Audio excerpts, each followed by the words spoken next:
मित्र हो नमस्कार. मी सतीश नाडगावडा आपल्या आम्ही शिक्षकेतर या यूट्यूब चॅनलवर आपल्या सगळ्यांचं मनपूर्वक स्वागत करीत आहे. मित्र हो, आपण शालेय जीवनाशी संबंधित असलेल्या शासनाचे धोरण, शासनाचे निर्णय, वर्तमानपत्रातील उल्लेखनीय आलेल्या बातम्या आणि त्या अनुषंगाने आपल्याकडे येणारे विविध संदर्भ यांचा परामर्श आपल्या व्हिडिओमधून घेत असतो. हे व्हिडिओ आपल्यासमोर सादर करताना आम्ही अत्यंत सुस्पष्टपणे आपले विचार आपल्यासमोर मांडत असतो. महाराष्ट्रातून आपला प्रतिसाद उत्तम आहेच, परंतु आपल्याबरोबरच्या समविचारी मित्रांना, शालेय जीवनातील सहकार्यांना विविध शैक्षणिक मंचांवरती आपण हा व्हिडिओ पुढे पाठवावा अशी आपल्या सगळ्यांना विनंती करतो आणि आजच्या विषयाकडे वळतो. मित्र, आपला आजचा विषय आहे शालार्थ घोटाळा. कदाचित हा आजचा भाग 1 असेल, कारण या विषयाची व्याप्ती फार मोठी आहे आणि संपूर्ण पद्धतीचा या घोटाळ्याचा परामर्श घ्यायचा झाला तर ह्या आणि अशा व्हिडिओची एक मालिका आपल्याला द्यावी लागणार आहे. परंतु एवढा हा विषय ताणत न्यावा अशी परिस्थिती आज तरी दिसत नाही. मित्र, शालार्थ घोटाळा यामधला जो पहिला शब्द आहे तो शालार्थ आहे. त्याचा विभक्ती जर आपण केली, फोड जर आपण केली तर ती शाळा आणि अर्थ असा होतो. आणि अर्थ म्हणजे पैसा, म्हणजे शाळेशी संबंधित असलेला पैसा असं आपण जर घेतला तर आपल्याला असं लक्षात येईल की खाजगी शाळा म्हणजे पैसा आणि पैशाची देवाणघेवाण, आणि अर्थातच ही देवाणघेवाण अधिकृत नसते. हा भाग आपण अनुभवलाय. कदाचित आपल्याला नाईलाजाने यामध्ये सहभागी पण व्हावं लागलं असेल, व्हावं लागतं. ही परिस्थिती काळानुरूप कमी होण्याच्या ऐवजी दिवसेंदिवस वाढत चालली आहे. सुदैवाने या शालार्थ घोटाळ्याच्या संबंधात माननीय नामदार मुख्यमंत्री देवेंद्रजी फडणवीस यांनी SIT मार्फत म्हणजे विशेष पथकामार्फत या घोटाळ्याची चौकशी करण्याचे आदेश दिले होते. त्यानुसार नियुक्त असलेल्या त्या समितीनं या घोटाळ्याची चौकशी करून आपला अहवाल शासनास सादर केलेला आहे. आता ह्या अहवालाच्या संबंधामध्ये जर विचार केला तर ह्या अहवालाची गोपनीयता तर असणारच, नैसर्गिक बाब आहे. परंतु दरम्यानच्या काळात आलेल्या ज्या बातम्या आहेत त्यानुसार महाराष्ट्र राज्याचे शिक्षण विभागातील मोठे मोठे पदाधिकारी, ज्यामध्ये आयुक्तांचाही संदर्भ आहे, अशी माणसं नागपुरात जाऊन नागपुरातील पोलिसांच्या महासंचालकांना भेटल्याचे वृत्त आहे. आणि त्या वृत्तामध्ये, बातमीमध्ये आल्याप्रमाणे त्यांनी या घोटाळ्याशी संबंधित असलेल्या माणसांच्या संदर्भामध्ये अटकसत्र किंवा त्या सदृश कारवाई न करण्याची विनंती पोलीस दलाला केल्याचे वृत्त वर्तमानपत्रामध्ये छापून आलेलं आहे. आपण जर बघितलं तर या दोन्ही गोष्टी एकमेकांशी परस्पर विरोधी आहेत. सुस्पष्टपणे आपण याला कल्पना देऊ. इतकी याच्यामध्ये स्पष्टता आहे, जर मुख्यमंत्र्यांनी विशेष पोलीस पथकामार्फत चौकशीचे आदेश दिले आहेत तर संबंधितांवरती कारवाई करू नये अशा पद्धतीचे चर्चा जर झाली असेल तर शिक्षण आयुक्तांनी करावी. ही बाब मुख्यमंत्र्यांच्या घोषणेशी पूर्णतः विसंगत दिसते. मित्रहो, शालार्थ ID ही जी संकल्पना निर्माण झाली किंवा वापरामध्ये आली ती अशा करता आली की आपल्याला शाळांना मिळणाऱ्या शैक्षणिक वर्षाकरिताच्या संच मान्यतेमध्ये मंजूर विद्यार्थी संख्येच्या आधारे जे जे शिक्षक आणि शिक्षकेतर मंजूर होतात तेवढ्यांचेच वेतन काढले जाते किंवा काढले जावे अशी संकल्पना होती. परंतु काही ठिकाणी गैरमार्गाचा अवलंब केल्याचे लक्षात आल्यामुळे किंवा ज्यांची मान्यता नाही अशा व्यक्तींचे वेतन नियमितपणे काढले गेल्याचे लक्षात आल्यामुळे शालार्थ ID ही एक संगणकीय संकल्पना विकसित झाली. ती अपरिहार्य होती, निश्चितच होती, चांगली आहे याच्यातही दुमत नाही. आणि अशा प्रकारचा भ्रष्टाचार व्हावा किंवा मंजूर मान्यता नसलेल्या व्यक्तीला वेतन मिळावे अशी आमची भूमिका नाही, अशी आमची मागणी नाही. अशा परिस्थितीत प्रारंभीच्या काळामध्ये बराच मोठा कालावधी आहे. शालार्थ ID मिळण्याकरता शिक्षण संचालक कार्यालयामध्ये जावं लागायचं. आणि आपल्याला माहिती आहे की शालेय शिक्षण विभाग कुठलाही शासन निर्णय आला की त्या शासन निर्णयाला कमाईचं साधन कसं करता येईल अशा पद्धतीनं तो शासन निर्णय अंमलात आणण्याची तरतूद करतो. उदाहरणार्थ आपल्याला कदाचित विषयांतर वाटेल, काही जणांना हे जे माझं वक्तव्य असतं याच्यामधला नियमांची जाण किंवा विचाराची खोली लक्षात न आल्यामुळे त्यांना हा सर्व व्हिडिओ बोर होतो असं ते व्यक्त करतात. माझं स्पष्ट मत आहे, ज्यांना असे व्हिडिओ बोर होतात ते स्वेच्छेने असे व्हिडिओ बघत असल्यामुळे त्यांनी या व्हिडिओपासून दूर राहणं हे त्यांच्या प्रकृतीकरता उत्कृष्ट राहील अशी माझी आमच्या या सर्व टीमची भूमिका आहे. परत मुद्द्यावरती येऊ तर शालार्थ ID जेव्हा संचालनालयाकडनं मिळत होता त्या काळामध्ये मोठा कालावधी जात होता आणि संबंधित माणूस त्या व्यक्तीला भेटल्याशिवाय शालार्थ ID मिळत नव्हता. अर्थात हे भेटणं अर्थपूर्ण होतं याला आपण कोणीही नाकारू शकत नाही. तसंच उदाहरणार्थ आपल्या शाळांना दर 3 वर्षांनी मान्यता घ्यावी लागते. जरी शाळेला कायम मान्यता मिळाली असली तरी दर 3 वर्षांनी मान्यता घ्यावी लागते. या मान्यतेच्या निकषांच्या संबंधामध्ये प्राथमिक किंवा माध्यमिक विभागाचा शिक्षणाधिकारी किंवा त्यांच्या कार्यालयाचा प्रतिनिधी कोणत्याही शाळेत जाऊन दाखल केलेल्या माहितीची पडताळणी करत नाही तर अर्थपूर्ण व्यवहारांनी अशा मान्यता दर 3 वर्षांनी मिळतात. आत्ता गेल्या वर्षी जे अत्यंत घिसडघाईनं 24 वर्षाच्या दुसऱ्या कालबद्ध पदोन्नतीचा म्हणजेच सेवांतर्गत आश्वासित प्रगती योजनेचा लाभ मिळणे संबंधात जो शासन निर्णय झाला त्यानुसार वेतन निश्चितीचं काम हाती घेतल्यानंतर वेतन निश्चिती करता गेलेल्या कुठल्याही व्यक्तीला अर्थपूर्ण बोलणी केल्याशिवाय वेतन निश्चिती झालेली नाही.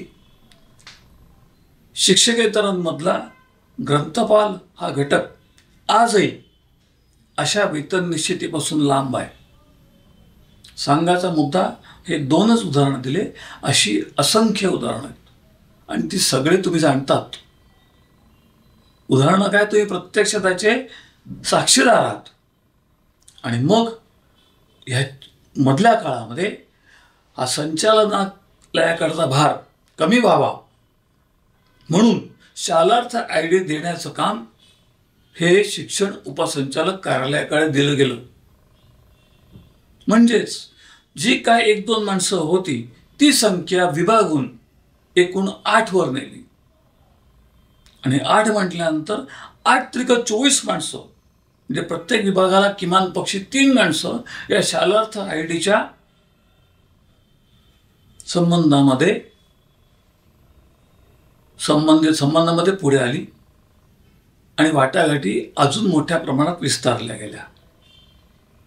आता हा जो घोटाळा झालाय, या घोटाळ्याचा शालार्थ आयडी क्रमांक देण्यापुरता मर्यादित आहे का? तर नाही. ह्यामध्ये शालार्थ आयडी हा फक्त शब्द वापरला गेलाय. मुळामध्ये ही सर्व प्रक्रिया नागपूर विभाग हा केंद्रस्थानी मानून किंवा नागपूर जिल्हा हा केंद्रस्थानी मानून जी झालेली आहे ती सर्वथा बनवाबनवी, ज्याला इंग्लिशमध्ये फ्रॉड म्हणतात, त्या पद्धतीची आहे. आणि हा खोटेपणा म्हणजे माणसं व्यक्ती नसताना, संच मान्यता नसताना हे इसम आहेत असं दाखवून त्यांच्या मान्यताही कृत्रिमरित्या तयार करून त्यांना शालार्थ आयडी देऊन आता ओघांनी त्यांचं वेतन हेही अशाच पद्धतीच्या खात्यामध्ये वर्ग करण्यात आलं. अशा पद्धतीची पूर्णतः फौजदारी स्वरूपाची घटना घडलेली आहे. आणि असं होऊ नये, ज्यांना अटक झाली आहे असे लोक कालांतराने म्हणजे अवघ्या काही दिवसात जामिनावर सुटलेले आहेत. काहींना पदोन्नतीचा लाभही देण्यात आलेला आहे. जे संशयित म्हणून गणले गेलेत त्यांना पदोन्नतीचा लाभही देण्यात आलेला आहे.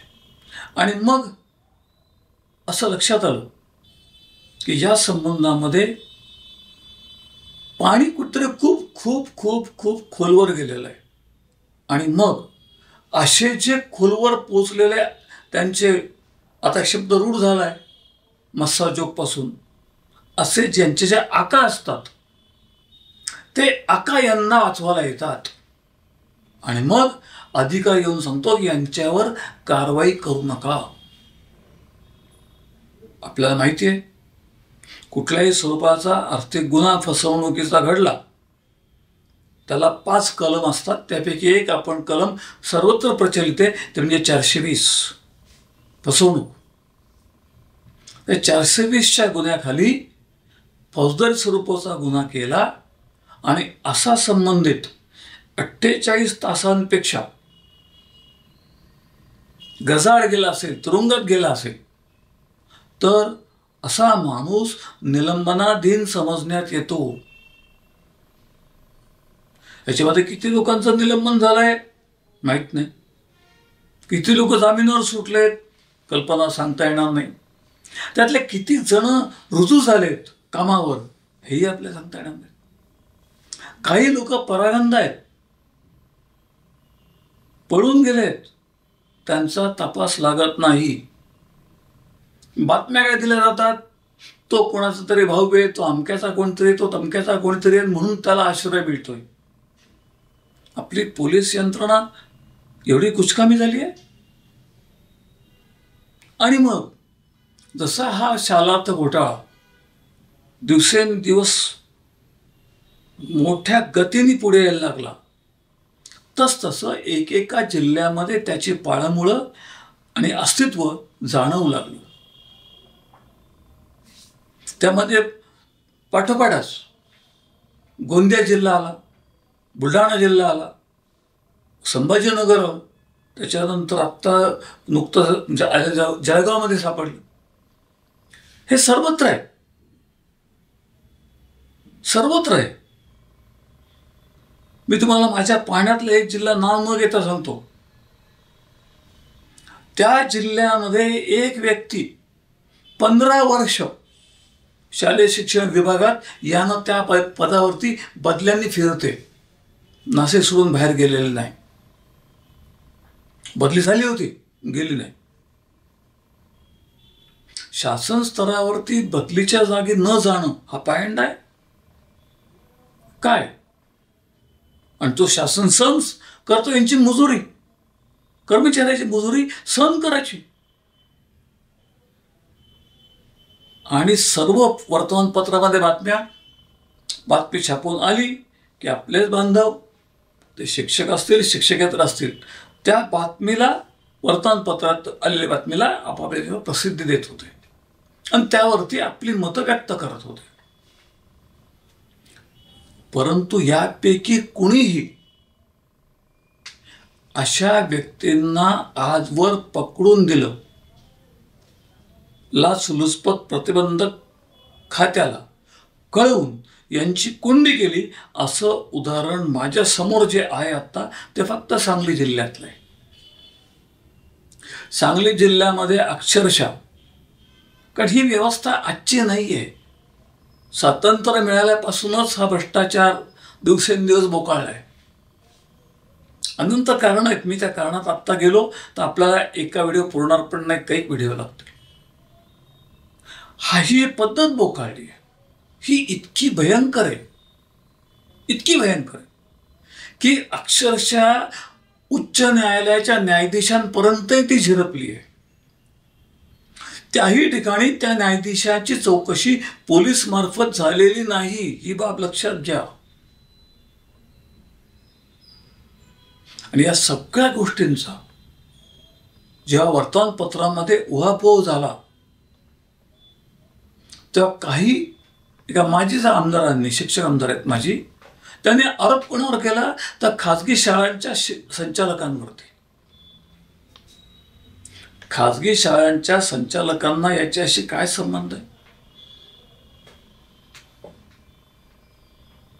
मी असं म्हणत नाही सगळे धुतल्या तांदळाचे स्वच्छ आहेत, पण हा जो बोगस आहे नेमलाच नाहीये आणि ते कॅरेक्टर तयार करून त्याची सर्व प्रक्रिया करणं ही गोष्ट संगनमताची आहे. त्यामध्ये खाजगी शाळांचा संबंध किती याचा तपास घेण्याची गरज आहे. आणि शासकीय शाळांचा किती हाही विषय लक्षात घ्या. नागपूरचा घोटाळा सुरू झाला, तो बाहेर आला तो स्थानिक स्वराज्य संस्थाच्या 580 शाळा प्रकरणांमधून. त्यावेळेला त्यामध्ये खाजगी शाळांचा समावेश नव्हता. त्यामुळे हा सर्व फोकस इकडे वळवण्यात आला. खाजगी शिक्षण व्यवस्था बदनाम करण्याकरता हे केलं असं मी स्पष्टपणे नमूद करेन. आणि या सगळ्याची पाळंमुळं जी कुठे आहेत ती 2 वर्षाखाली महाराष्ट्र राज्याचे त्यावेळचे शिक्षण संचालक माननीय सुरेशजी मांढरे साहेब यांनी लाचलुचपत प्रतिबंधक खात्याला आपल्याच खात्यामधील सहसंचालक, उपसंचालक, शिक्षणाधिकारी, प्राथमिक, माध्यमिक, निरंतर, उच्च, जे 17 प्रकार आहेत, अशा अधिकारी वर्गाची 41 नावं दिली होती. 41. आणि या 41 माणसांची गुप्त चौकशी करण्याचे आदेश होते. काय झालं त्याचं? कोणी विचारायचं? अहो, सरकारी कर्मचाऱ्याला आपली मालमत्ता जाहीर करायला लागते दरवर्षी. कोणीचा परामर्श घेतो? तेरे भी चूप मेरी भी चूप असा प्रकार. जसं अशा घोटाळ्याची व्याप्ती उच्च न्यायालयाच्या न्यायाधीशांपर्यंत पोचली, तशी या शालार्थ घोटाळ्याची आणि अशाच प्रकारच्या आर्थिक घोटाळ्यांची व्याप्ती मंत्रालयापर्यंत पोचलेली आहे. वेळ येताच त्याही गोष्टी उघड होतील. त्याचे काही संदर्भ आमच्याकडे आहेत, पुरावे आहेत. शासन निर्णयाकरता करोड रुपये मागितले आणि संघटनांच्या माध्यमातून ते गोळाही झाले. तपशील आहेत, पुरावे आहेत, साक्षीदारही आहेत. परंतु कोणाला बदनाम करायचं हा या व्हिडिओचा उद्देश नाही. जरी प्रक्रिया आपल्याला बंद करायची असेल तर आपण शासकीय कार्यालयामध्ये जाणं कामाकरता टाळलं पाहिजे. जेव्हा आपल्याला बोलवलं जाईल तेव्हाच जाऊ, अन्यथा जाऊ नका.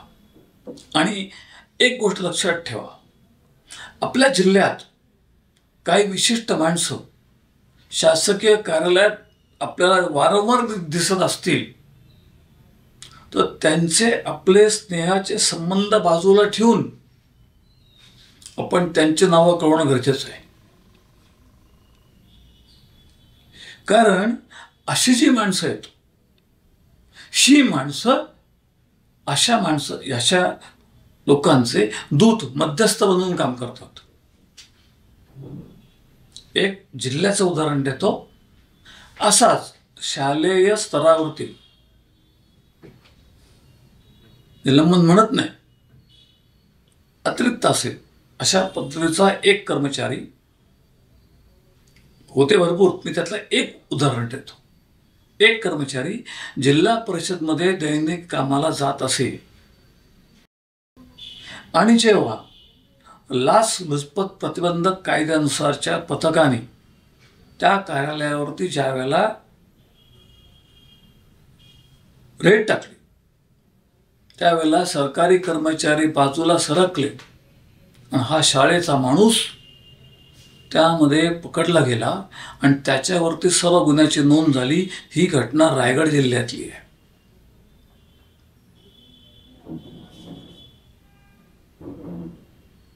शालार्थ घोटाळ्याची व्याप्ती पुणे जिल्ह्यात पोचलेली आहे.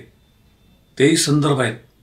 म्हणून आपण यापासून लांब राहिलं पाहिजे आणि जितक्या पद्धतीनुसार ऑनलाईन माहिती आहे त्या ऑनलाईन माहितीचा आधार घेऊन काम केलं पाहिजे. आणि शासनाने सुद्धा आता शालार्थ ID हा ऑनलाईन द्यावा. कारण जर माननीय नामदार मुख्यमंत्र्यांनी ई फायलिंगची कल्पना पुढे आणली असेल तर शालार्थ ID करता लोकांना कार्यालयात कुठल्याही बोलवणं हा आर्थिक गैरव्यवहाराचा पाया ठरतो. एवढी गोष्ट ध्यानात ठेवा. यानंतर या विषयाच्या संदर्भामध्ये जसजशा घटना घडतील तसतशी आपण या शालार्थ आणि शैक्षणिक क्षेत्रातल्या आर्थिक घोटाळ्यांची माहिती घेऊन त्याला वाचा फोडणार आहोत. आजच्या व्हिडिओत मी इथे थांबतो. माझ्या प्रकृतीमुळे व्हिडिओ करण्यामध्ये जो खंड पडला त्या मोठ्या खंडानंतर मी लागोपाठ 3 व्हिडिओ यापूर्वी आपणास सादर केले. त्यापैकी पहिल्या व्हिडिओमध्ये मी आपल्यासमोर सादर करताना 1 जून ही ज्या शिक्षकेतरांची जन्मतारीख आहे आणि जे 31/5 रोजी सेवानिवृत्त होतात त्यांना काल्पनिक वेतनवाढ मिळाली पाहिजे व त्या काल्पनिक वेतनवाढीनुसार त्यांचे सेवानिवृत्ती वेतन विषयक फायदे त्यांना मिळाले पाहिजे असं मी मांडलं होतं. हे मांडताना मी असं म्हटलं होतं की सदर फायदा हा फक्त संबंधिताच्या सेवानिवृत्ती वेतन म्हणजे पेन्शन पुरता मर्यादित असेल, इतर फायद्यांकरता नाही. परंतु ही जी माहिती आहे ही माहिती शालेय शिक्षण विभागाचे जे शासन निर्णय आहेत त्यानुसार मी आपणास दिलेली होती.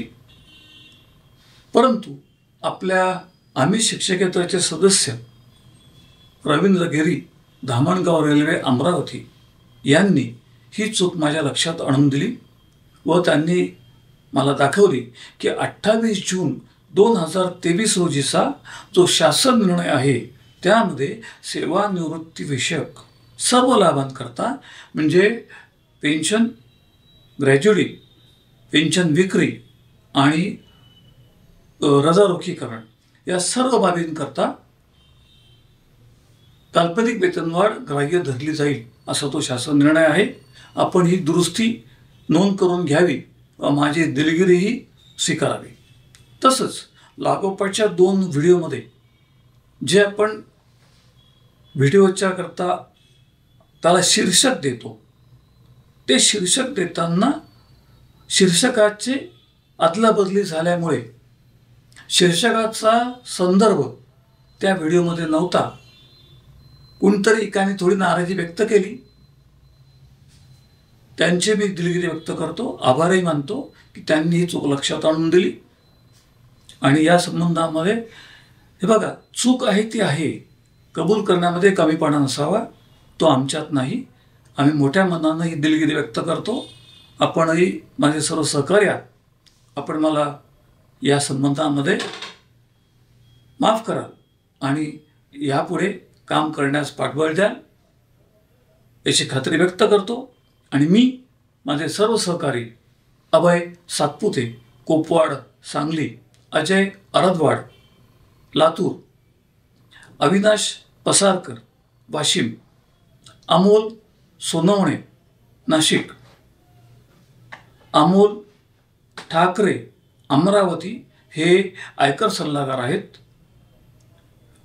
रवींद्र गिरी धामणगाव रेल्वे अमरावती, परशुरामजी डवरी कराड सातारा आणि ॲडव्होकेट विजय देशपांडे नागपूर यांच्यासह माझे तंत्रस्नेही संजय हंडोरे अवी आणि प्रवीण पोरजे यांच्यासह मी आपली इथे रजा घेतो. धन्यवाद.